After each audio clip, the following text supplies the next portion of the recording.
Hello, BookTube. We're back for our Sunday live with Brandy at the Book Eclectic. How's your week been? Busy.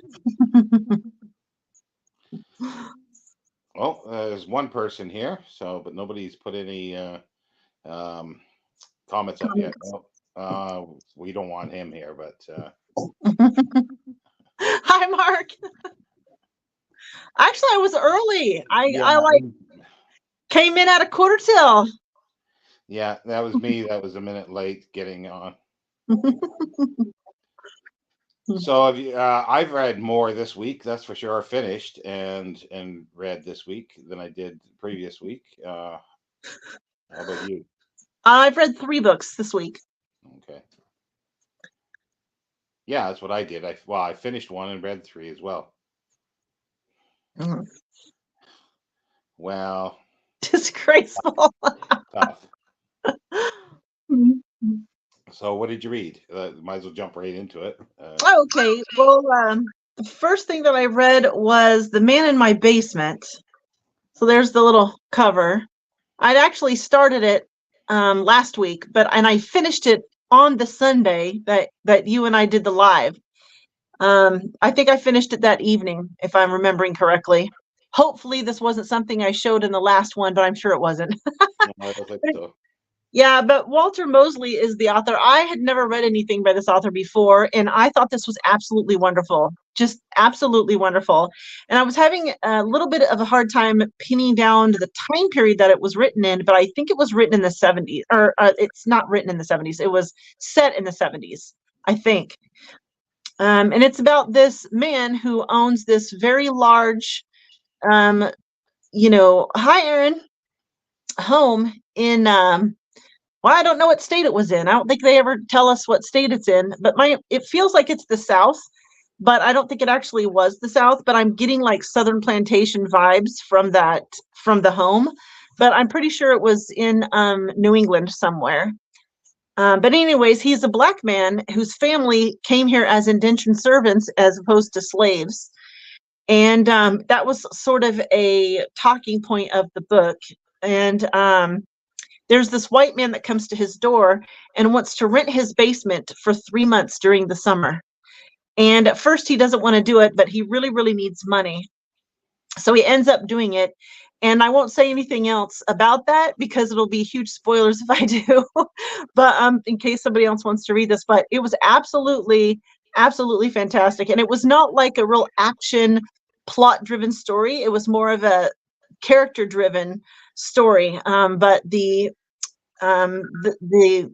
main character is very interesting, and the guy who ends up renting the basement was very interesting and very strange. But it was a really good story. I really enjoyed that. I gave it 4 stars, and I will definitely read something else by this author. It was so good. Yeah, I'm not. I know of him. I know a lot of people that have liked him, but I just never got around to reading him for some reason. I don't know why. So good. It was good. That's the first thing of his I've ever read, but I absolutely loved it. And what about you? What have you read? Well, I guess yeah, we can flip back and forth. I Yeah, finished. did you say you read 3 books too? Yeah, I finished the Tear. Gone on enough. I'll just say is really really good. And Dan Simmons definitely he looked at the evidence of, say, for instance, of the archaeological evidence or anecdotal evidence or historical evidence of what happened, and then he works that all into the story, like how a body was found, how a person died. He works Mhm. that into the story. And comes up with like a fictional Yeah, account of it. yeah, Nice. yeah. So that's really cool. That sounds cool. Hi, Jess. Hi. What I did finish though. Okay, do we want to go into the rant of this? You can save the rant for your video if you want to. Okay. No, I just this the strange case of Dr. Jekyll and Mr. Hyde. I really enjoyed rereading it, and I'd sort of forgotten how ambiguous it was. Like, And what do you mean by ambiguous? well, it's doesn't really it's this, you don't really know what's happened to a certain extent. There's a lot of things that are left unsaid, but Mhm. it's like, well, the editor said it's like finding a pile of papers and you read through them because they're from different viewpoints, letters, and a few things like that, reports, and then but you feel like you don't have the full story. Yeah. And that, I think, is why it's probably remembered, because you want more. Like, Yeah. it's Dracula, like it's there's so many possibilities for things that you want Mhm. more with this, and I think that's why it's popular. And I kind of like that in this story. So I like, it's a long time. It's only the second time I read it, but I definitely want to read it again. Um, and I definitely want to do the annotated version by Leslie Klinger. Well, I read that when I was in my early 20s, like 21 or 22, and I don't really remember that much from it, but I do remember reading it and thinking I really liked this, but there wasn't enough to it. I didn't, it wasn't meaty enough. I remember wishing that I had more to sink my teeth into. And that's all I really remember to. And I remember him being in a prostitute's house, and I remember him being in like his lab, and that's like all I remember. But I'll be reading that this month at some point myself, Yeah, so yeah, I'll be able to. but I think that's why it's like it, because you remember, like that kind of, or I do anyway, when you feel like you want more and Yeah. think about it. I'll just go Mhm. through a few. Jess was saying, yeah, she thought that there was a game. Jim at Mystery and Mayhem sort of played a bit of a saying that there was a game, Oh. which there might actually be. I don't know. I don't have a clue. And Jess says, "Hi, Brandy. Good to see you." And yeah, Aaron's had a preview of the rant. So, So am I. well, we were reading the book together, so it's like in the group, so it made sense. And Yeah. here, hi, Randy. Hi, Randy. So, what's your next one? Oh, right, right. Well, then I read Way Station, Clifford D. Simak, Yeah. and really, really liked this a lot. I liked it a lot better than City. City, I didn't really like that much, but I could see why people like it. I mean, I thought it was really well done and everything, but it wasn't to my personal taste. This, on the other hand, was really good. I really liked this a lot. But there was something about it that bugged me, and it was the same thing that bugged me in City. And it was, and it makes no sense. I'm just gonna preface this by saying my complaint makes absolutely no sense whatsoever. But people are being too moral in this book. Like the government CIA agent who's, oh, I don't want to give anything away, who did the thing. You know what I mean? That upset the Enoch. He automatically makes it right. Just no argument, no anything. And a real government agent is never making that right ever. Like that's never going to happen in real life. And they were just like the people were too good in it. Now that doesn't make any sense at all because there's plenty of things where the people are too good that I have read and watched where that doesn't bother me in the least. And in fact, I like that. That's one of the things I like about it. So I don't know why it bugs me with Clifford Simak, but it was something that bugged me in City as well. So it makes no sense. But nonetheless, there it is. But otherwise, I thought it was great. I thought it was a really good book. I really, really enjoyed that a lot. Loved it. Well, I'm not going to talk too much about it because I'll be doing it live, either at the end of the month or on the first, I For think. Waystation. Yeah, yeah. So I'll just say Philistine. That's all. And Mark says, smash that like button. Everyone, yeah. Well, what was your next read? That was for Sag Along and for the actually the Jekyll and Hyde was for um That was a buddy read. Horror Mayhem. Yeah, but Horror Mayhem as well. Oh, That right, fit right. I Horror forgot Mayhem. about Her Mayhem. Yeah, and so did Terror fit in for that to a certain extent, and for Spring into Adventure. And this is Spring into Adventure and um, the Sag Along. The I I signed love it. that cover. Yeah, it's great. It's basically it's about the saga of the Volsungs, the legend of Sigurd and the dragon Slayer, and the magic ring of power. Mm. The Ring Cycle by Wagner is Mhm. based on like the Nibelungen, the German one, and it's Siegfried instead of Sigurd, and Mm. it's all based. All of this stuff is based on really old uh, uh, poems and tales, like the Edda, Icelandic poems. But this was put down into writing in about the early 1200s or somewhere around the 1200 AD. And it Mm. talks about stuff that was happening near the end of the Roman Empire in Northern Europe, where the Franks were coming in. There's the Germanic tribes. You've got the Burgundians coming in. You've got um, the Huns coming in with Attila, and even there could be like one character could be Attila the Hun in here as well. And you've Mm. got Goths, you got the Ostrogoths, you got the Visigoths, everybody uh, mingling and vying for power. But in reality, this happened over many hundred years, but they put everybody together in Mm. the story. At times, it reads like a shopping list to me.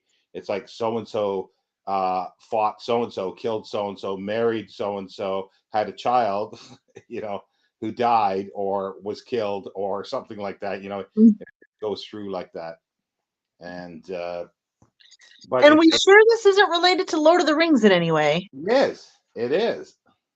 That's what Oh, he it means. is. Yeah, well, it's Lord of the Rings is related to this.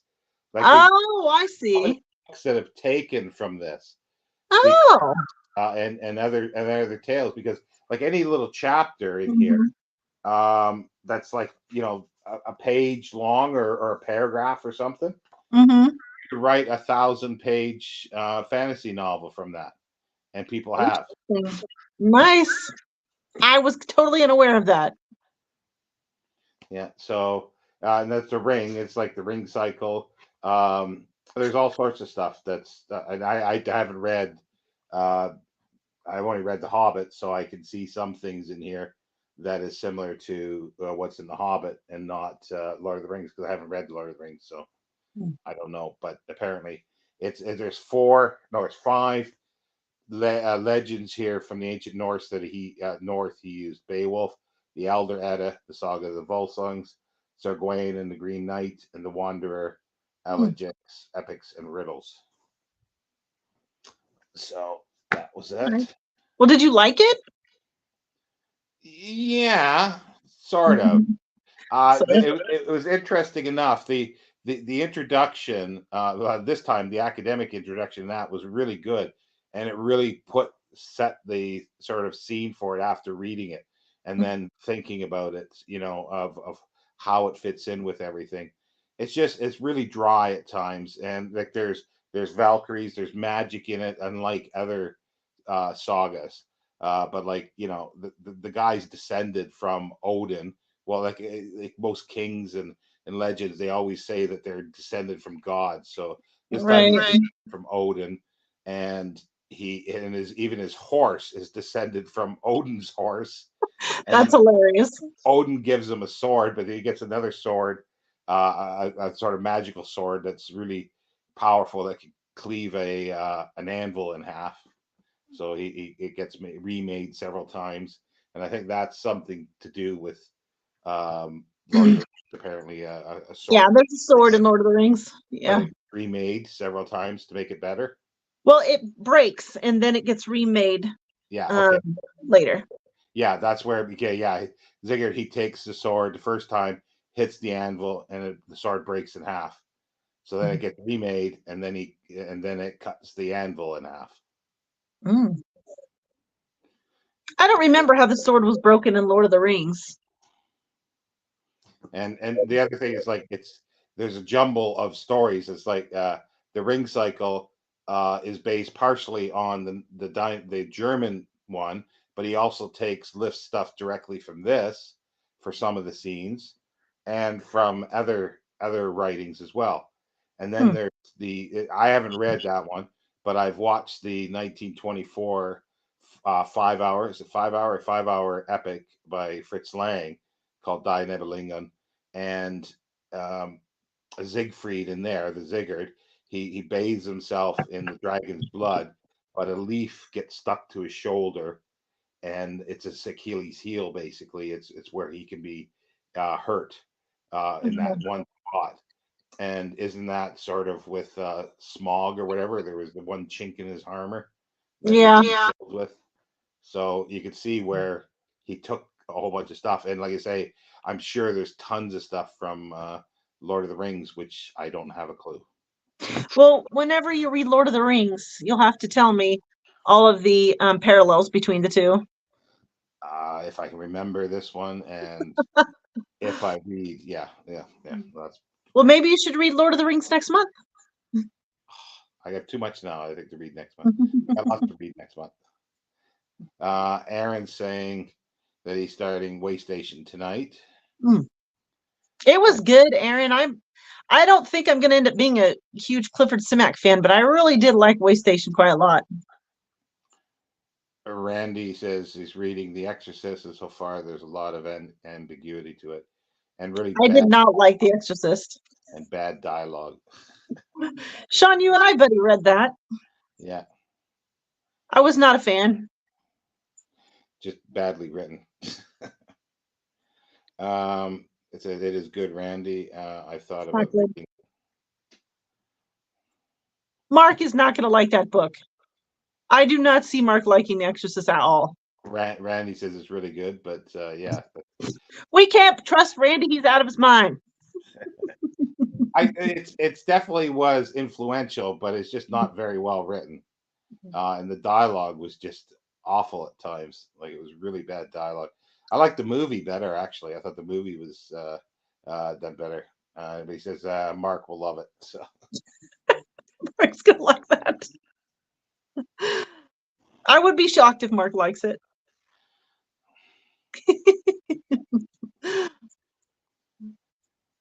So what was your third book? Oh, right. Well, okay. So I'm okay. You know, I'm excited about Book Trek, right? It's still a few weeks away, but I kind of maybe started a little bit early and read The Face of the Unknown by Christopher L. Bennett. This is it's based on that episode of TOS called what is that? Uh-oh. Are you there?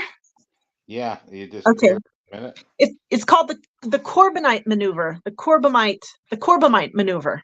Yeah. And it has this character named Baylock who looks like a child, but he uses this puppet in his place, and so you don't really see him until the end. But this book expands on Baylock and his people and the world he comes from. And it was good. I mean, this is not the best Star Trek novel that I have ever read, but I will tell you it's definitely worth reading. It's enjoyable. And I absolutely loved his take on, well, if it was his take, for all I know, somebody could have just given him an outline and said, here, write this book. But anyways, I like the expansion on Baylock's people and where they come from and everything. It was really interesting, and it was really good. That part was really good. I don't know. The first half of the story was a little bit wanting, though, but the second half was fabulous. So yeah. Early Book Trek read. Clint Howard played Baylock, but what they didn't use his voice, and that's Ron Howard's little brother. And the actor, the little boy in the actor. Yeah, Clint Howard.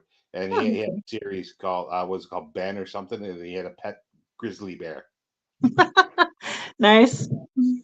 I said, Mark said he's game. Yeah, I know. We can smell him over here from here over here.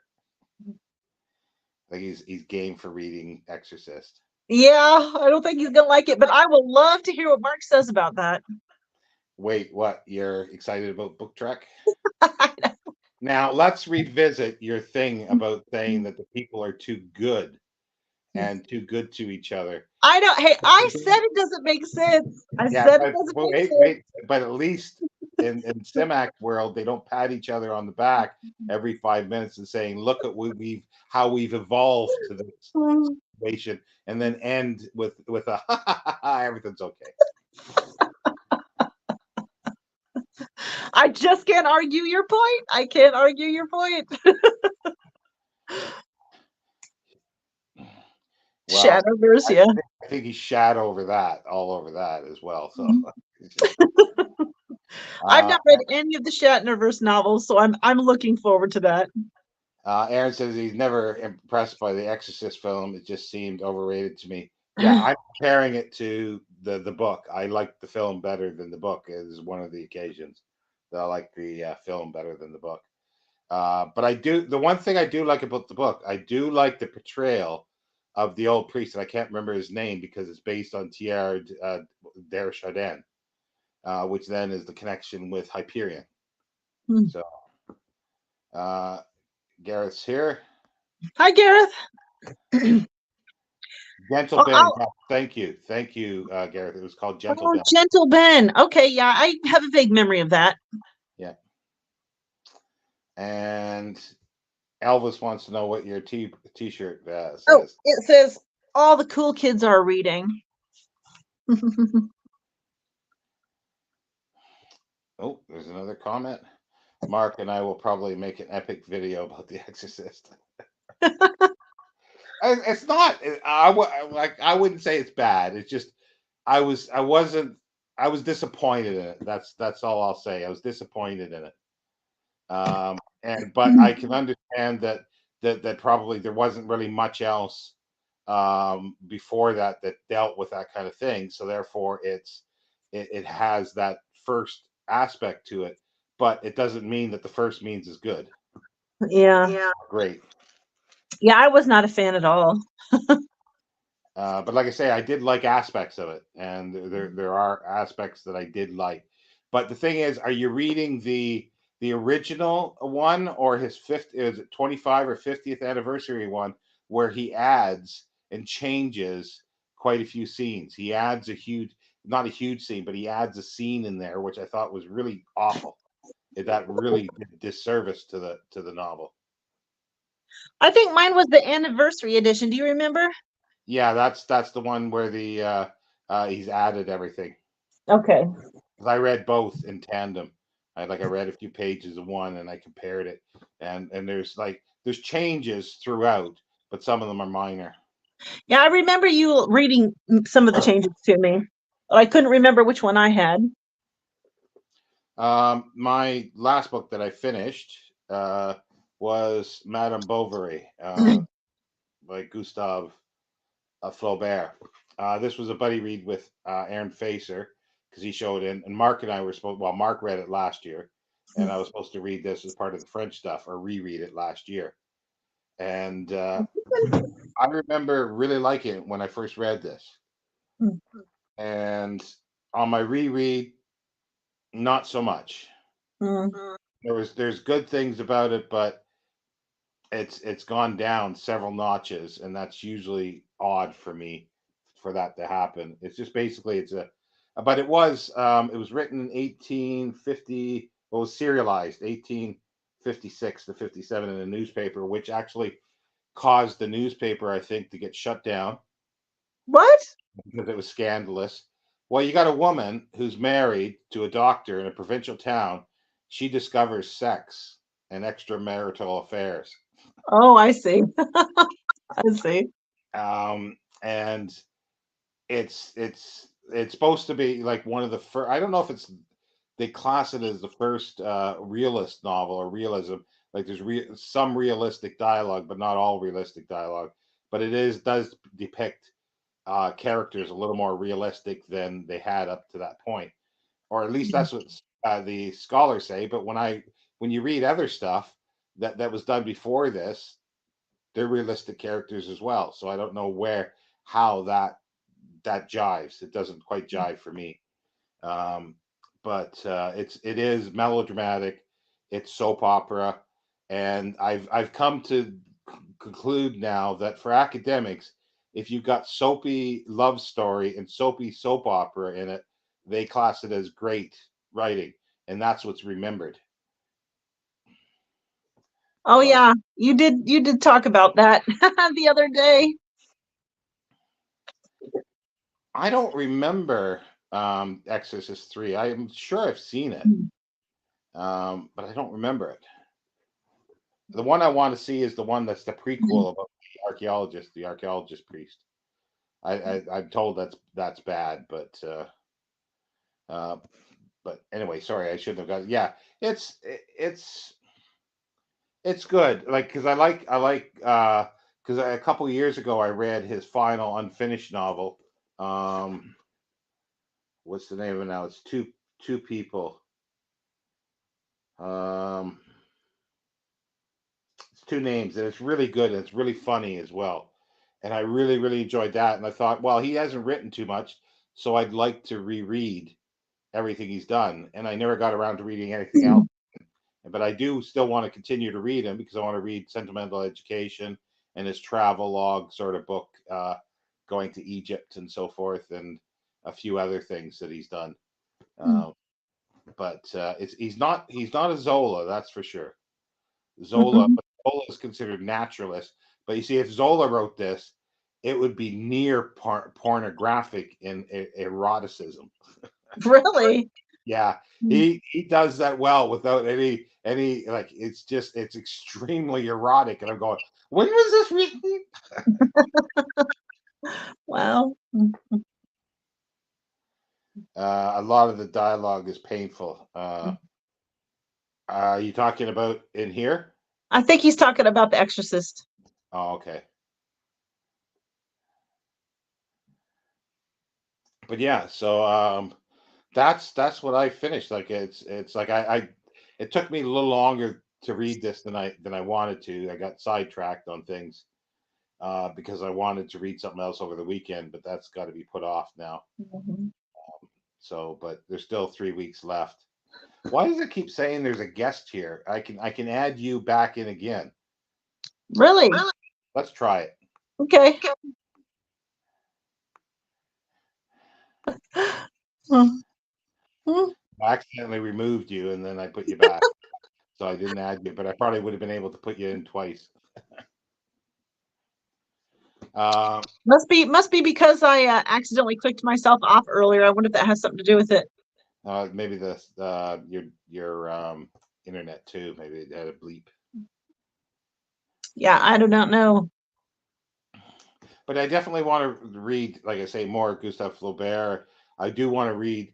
It's like this is the reason why I picked this up, and I said I would do it is because it's on the backs of Les Miserables. And I'm almost tempted to reread another thing in June. I'll have to see because I'm not sure what I don't know exact. I'm supposed to be doing the summer of sport, but I can't find any of the books that I want to use. The Summer of Sport, what's that? That's something that Mark started. It's to read sport fiction or sport. Oh, okay. I know what you're talking about now. All right, Yeah, never mind. I just forgot about it. yeah. And there's books that I have that it's perfect to read for it, but I don't know where they are. Otherwise, I suppose I could just read. There's two Simac stories. There's playing polo, I think, in the Rings of Saturn, and then there's a American football game between Earth and Mars, for a short story, and then I can read golf stories, I guess, by P.G. Woodhouse. Well, I'm not into sports at all. So I have one sports book, and it's about a gay rugby player. And I read that last year for Pride Month, and it was mediocre. That's my only sport book. Well, I've got a history of the Cambridge and Oxford boat race that I want to read, and then I have a couple other books. I think I've got a history of cricket, but I've also got a history of horse racing in the UK here. Oh, So and it's like I had no idea you had an interest in any kind of sports stuff. You've I never don't talked about it before. well like these are kind of interesting because they're the history of. I can't stand watching sports. Like I'd rather saw off my leg with a rusty saw than watch a game or anything. But Mhm. reading about it, the history of it a certain way, then it might be okay. Yeah. That I can handle. And then, like I say, I'm just doing other different things like the boat race. That's sort of a history. It's going to be part history of the colleges or the universities as well. So So yeah, So that last comment that you had up, I didn't see what that comment was. which one? That last one you had up? Did I put that one up? Oh yeah, that was it. Okay. So we're not a fan of the original either. No, I liked it. I thought it was a good film. I thought Friedkin did well. I think it's Friedkin Mhm. did well with his directing, and he did a lot of interesting stuff with sort of showing things and foreshadowing and showing just visually a few things happening earlier that reflect what's Mhm. happening later, which I thought was really good. Yeah. So. The movie was okay. I didn't like love it or anything, but it was good. It was fine. Yeah. Well, I always liked Max von Sydow, so I Mhm. thought that was pretty good. I don't Thank. really like horror movies though either. So I like as a older. general rule, there are exceptions. Yeah, but everybody knows. I think that my definition of horror is not a slasher film. Yeah. It's Well, the, supernatural. the current definition of horror is what I mean. Yeah, I don't like that kind of stuff. To me, it's not horror. It's like reading a detailed story of a battle from World War One or from the Civil War fits into the horror as well. It's not horror. It's horrific. Mhm. Different things. That's what I think. But Can you hear this talking going on in the background? Can you hear it? no, I Okay, think good. I did. Occasionally, I did. Okay, well, Eric's on the phone having an animated conversation. And I'm debating whether or not I should shut my door, if you guys can hear it or not. Well, I got the banshee next door, but she's quiet at the moment, Well, that's good. and I've got some creature walking around in between in my ceiling here, in the kitchen. Do Some creature scratching. you guys have raccoons in the UK? You don't, do you? That's what I thought it would be, but no, there's no raccoons. But that's what I I wonder thought. what it is. Like it Maybe could it's be a squirrel.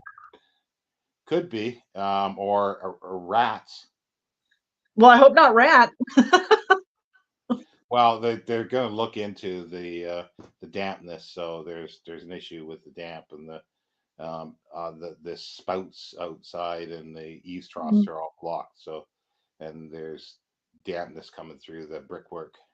There's no insulation in British houses. Yeah, that's weird. Yeah. And sometimes there's no foundations. There was a house that I had in Bedford that they had to come in and pull up the floorboards to do something, and the beams were just sitting on gravel. That's Really? yeah, just on gravel. I was like, oh, okay. Huh.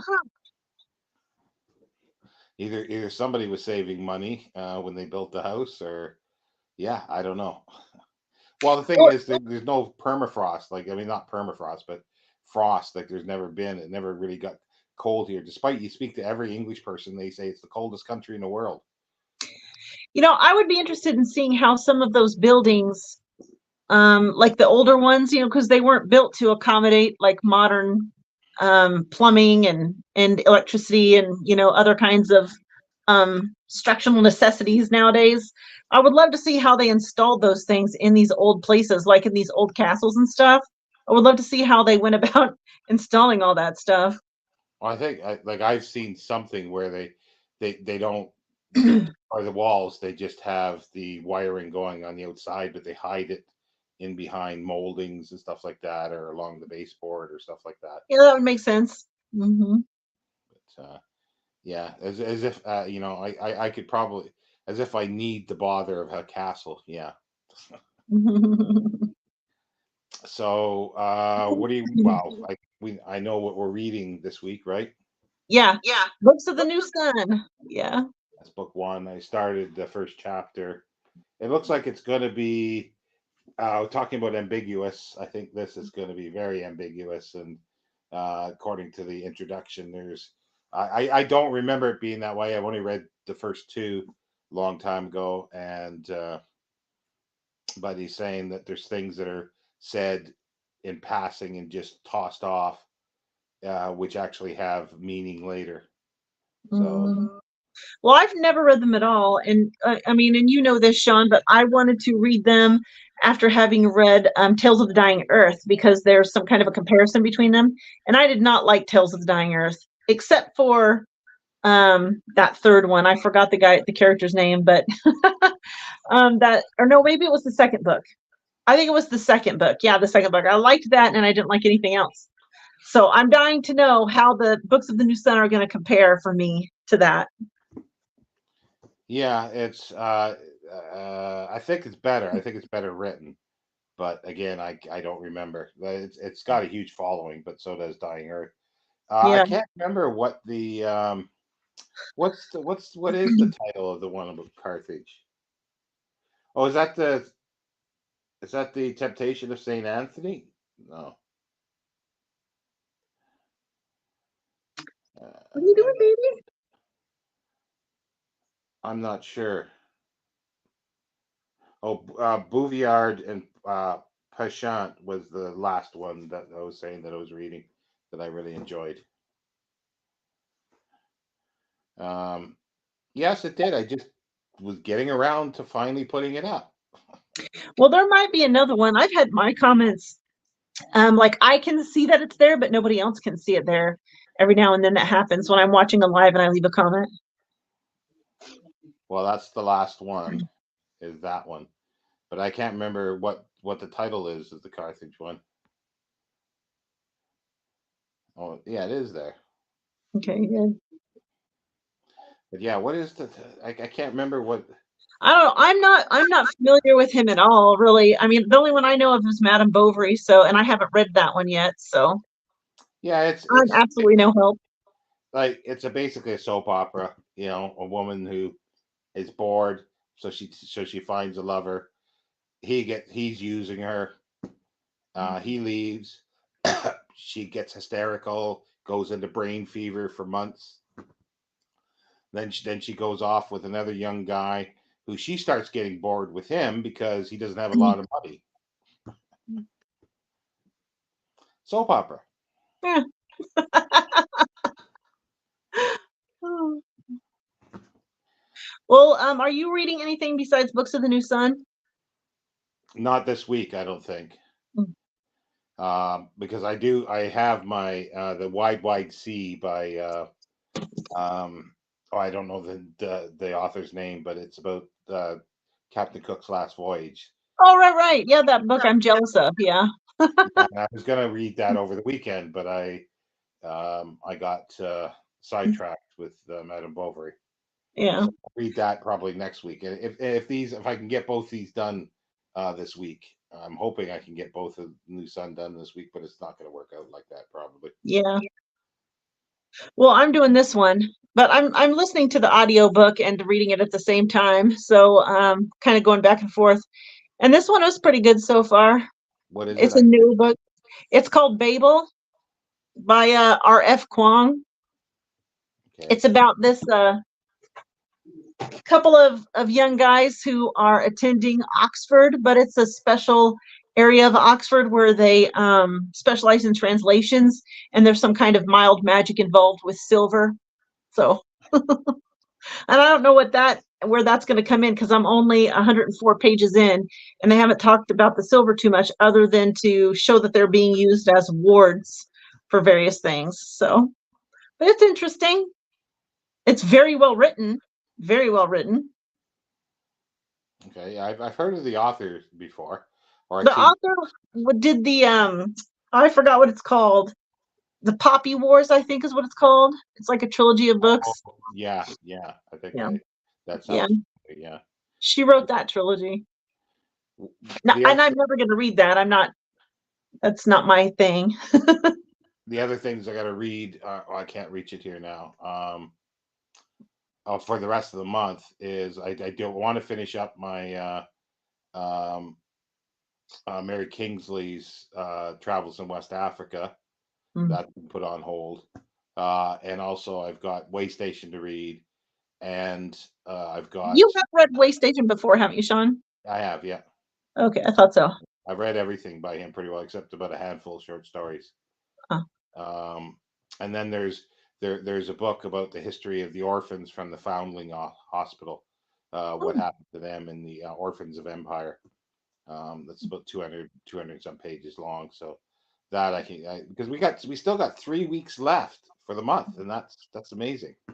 yeah. 3 weeks left, and that's why if I can get if I really like the uh, Book of the New Sun, and I'm hoping to get all of them done, the 4 books done this week. That's like, but that would be like 200 pages a day. But it depends on, like I say, how I like it. So, Yeah. um, I'm hoping I like it more than I like Tales of the Dying Earth. yeah. Well, I remember it being better. That's the one thing that I do. So, but as I say, I remember this being really good, and I really enjoyed it. Yeah. I remember watching the TV series that, well, it's been done many times, but the 1970s BBC one with Francesca Annis on it. She was Jessica in the 1980 Dune. Oh, I like that actress. Yeah, she's the only reason why I didn't walk out of the theater or the cinema when that was on playing. So yeah, I think that's all I'm gonna read.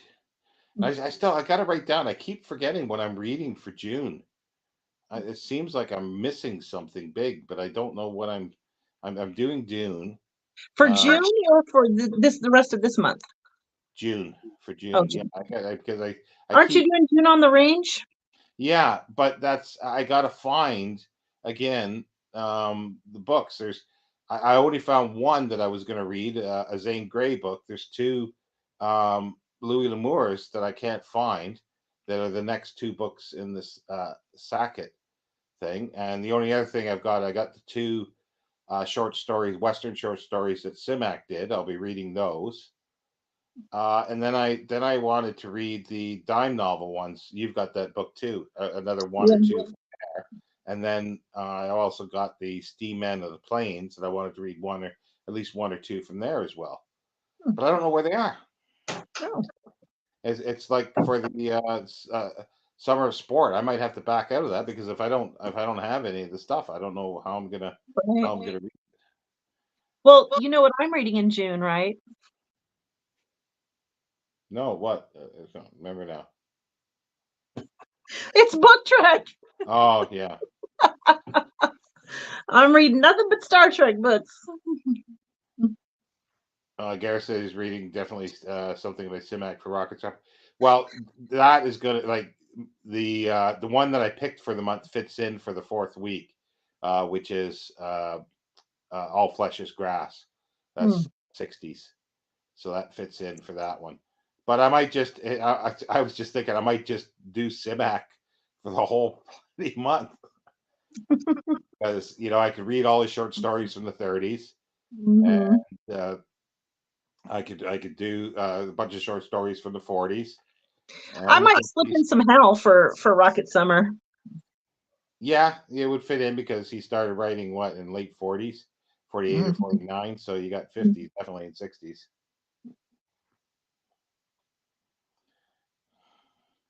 Yeah, so you got about half then, or almost half of. Well, you got some short story ones too. I know you've got like the Night of the Puddly you showed, short story collections and a few other things. So yeah,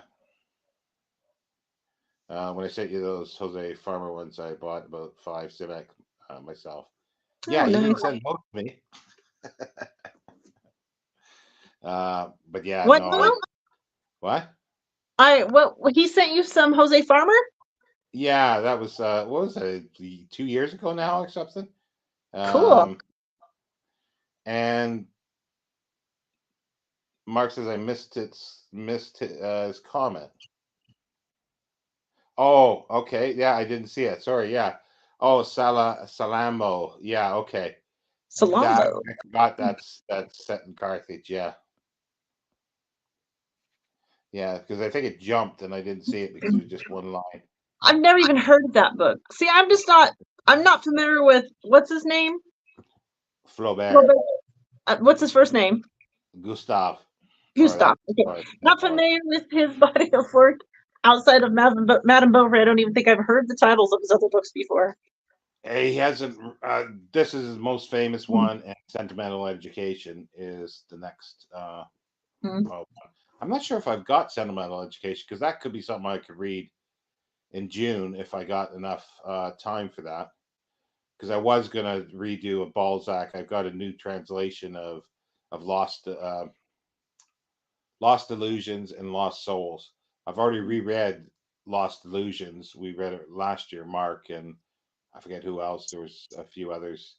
I think it was Summer. Yeah, Summer. But and then this is a new translation, so I'd reread it and then read the sequel. So, and you can't run out of Balzac stuff because there's uh, he wrote about 100 books. So Oh wow. it's like Dumas, Alexander Dumas. He just wrote tons of stuff.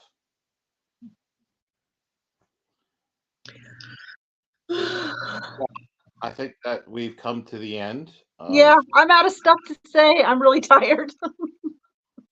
Yeah, I am too. I was dozing off before. I could barely get through the first I still have chapter. to go outside and set up the rest of my little pump system, so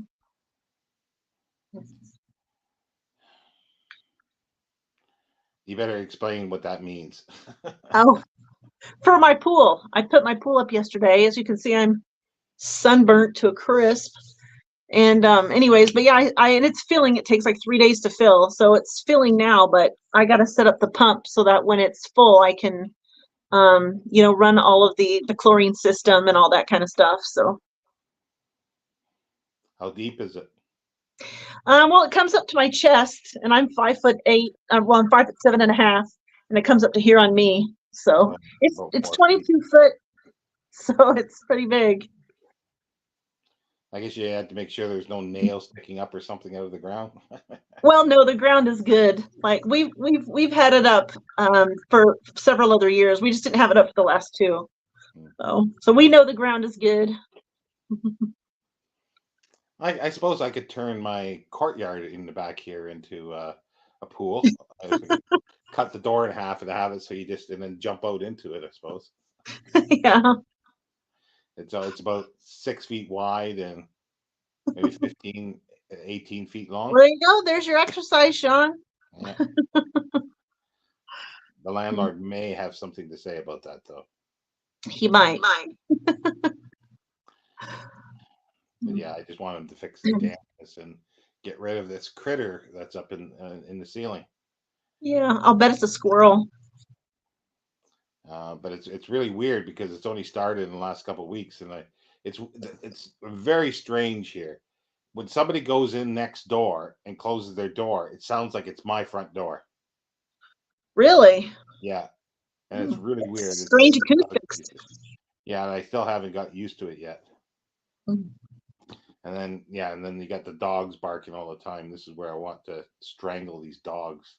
Just constant barking. Like in a small house like this, you got 4 dogs. Come on. That's a lot of dogs for a little area. Yeah. No wonder they're barking all the time. Mm-hmm. And then they don't do anything. They just scream at them to tell them to shut up. Mm-hmm. So yeah. Yeah. Neighbors are wonderful, aren't they? Sometimes. Anyway, I'll say bye to everybody. Yep. And thanks for stopping by. And see you next week. And Jenny did say that she was busy or something that she couldn't stop and watch this today, but she'll be here next week. Yeah. Yeah, I can't wait to see Jenny on with you. And she'll have a lot to talk about because we definitely will be talking about her series of books that she hasn't finished. How many series that she's got on the go? Wow. Didn't she say something like 100 or something like that? Over 140. Oh my gosh, over 40. That's crazy. Bye. Bye.